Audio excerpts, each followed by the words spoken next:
قصيدة من الشاعر العراقي الكبير عبد الناصر العقيدي، وهي قصيدة مهداة إلى أهل المغرب يساند فيها المنتخب المغربي أسود الأطلس. يقول عبد الناصر: قف بالثمامة واملأ ساحها زجلا، وحيي زياش ذاك الفارس البطلا، واهزج بصوتك بالأشعار سفرهم من الرباط إلى بغداد مرتجلا، واكتب على الريح تاريخا يسجله أسود أطلس في الدوحاء مكتملا، وامدح حكيمي وقدر بر والدة فؤادها حوله لله مبتهلا، واذكر مآتر للرقراق قائدهم كيف القيادة تذكي نارها شعلا،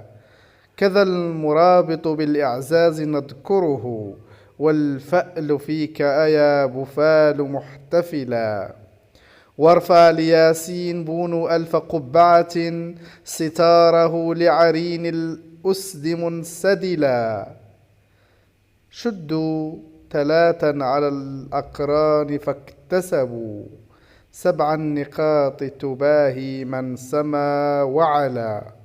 لن ينسى ما حي الكروات صولتهم والحظ ساء لدى البلجيك إذ نزلا، غدا يدوي بساح المجد صوتهم، غدا يدوي بساح المجد صوتهم إذ يظهرون وللإسبان معتزلا، هي الرياضة حب في تنافسها بين الممالك جدا كان أم هزلا، لا حقد فيها ولا كرها يجدده إن فاز في لعبه المروك أو خذلا، لكنه هاجس التشجيع في خلدي يسمو بروحي فأهدي فوزهم أملا.